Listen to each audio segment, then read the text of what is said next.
the most talked about series in the recent past, possibly the most talked about actor in the last few years. This is season 2 of the series. I'm talking about.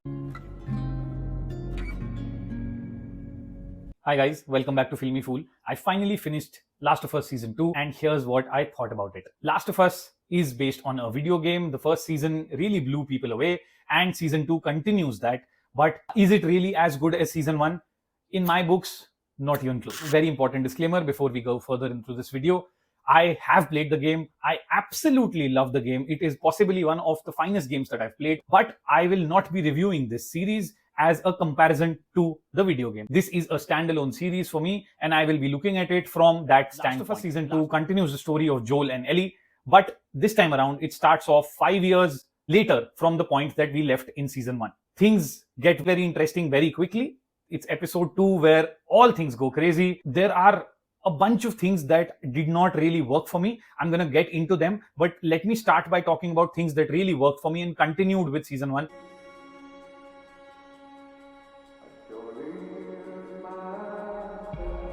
The entire production setup, art design, makeup, all of that continues to be stellar. Entire fight scene in episode 2, the underground spore scene, beautifully directed, the lighting, the shadow, the overall art direction and aesthetics of this entire sequence, top notch. So I loved that. It was pretty much how it was in Season 1. Cinematography, another aspect that continues to be brilliant. Add to this the overall acting chops available to be seen, to be marveled at. Each of the actors have done such a splendid job, and Pedro Pascal is at the forefront of all of this. He is one of the finest actors we have. Such a treat to watch on screen in whatever avatar he takes up. This avatar of Joel, he just lives and breathes so beautifully. It is a pleasure to watch him on screen, pleasure to have him unfold the layers to Joel in front of us. Pedro Pascal, hats off to you. Then comes Bella Ramsey. I know a lot of criticism has come her way for the variation in her looks through the season, but I'm going to stick to acting, and she does a fantastic job as Ellie. She is great, fantastic body language. The layers of emotions that she brings is great. To say it out loud, no matter what it. I was expecting these two people to be good, but Isabella Merced, who plays Dina, what a star. Such a commanding and charming screen presence. You cannot take your eyes off her. She is fantastic. Every moment that she's on screen, you will not look at anything else. She owns every scene she's in. Really enjoyed her performance. Hats off to her for delivering this. Along with that, the other surprise package here is Caitlin Dever, who plays Abby. Again, fantastic job. Though I would have loved to see more of her in Season 2, but where the story ends, you realize that there will be plenty of her in Season 3. And yes, there is going to be a Season 3. It's already been announced. It's already in the works. Absolutely no doubt about it. We really need Season 3 here. What did you do?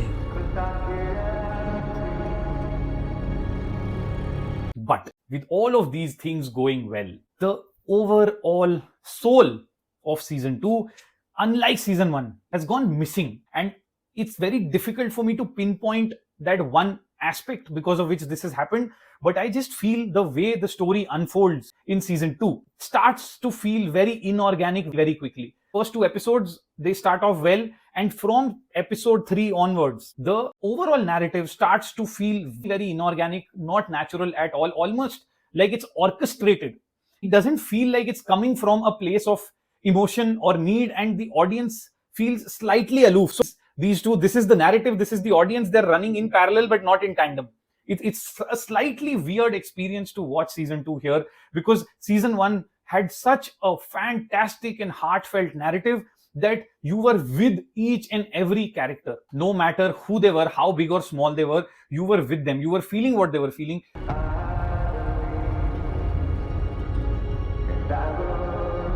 It could possibly be because there is a dichotomy between the narratives, and that's how Season 2 is made, because the part 2 of game, The Last of Us, was made like that.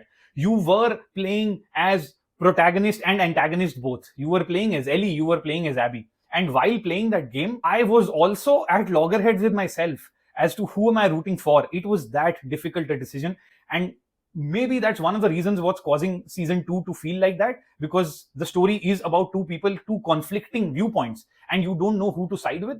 But I feel like more than that, it's just the lack of conviction on the writing, that it doesn't really follow through because the actions feel mechanical. It just does not feel like it's flowing.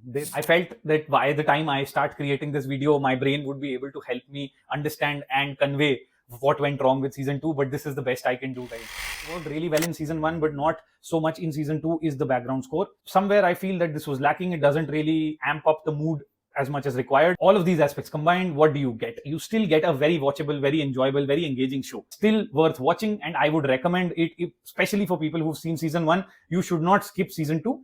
But do not have your hopes up and do not think that it's going to be as good as season 1. It's not. Let me know what you think if you watched it. Please do shoot in your comments. And as always, guys, very important, like, share, subscribe. Until next time, this is me, Filmy Fool, signing off. Bye. Take care.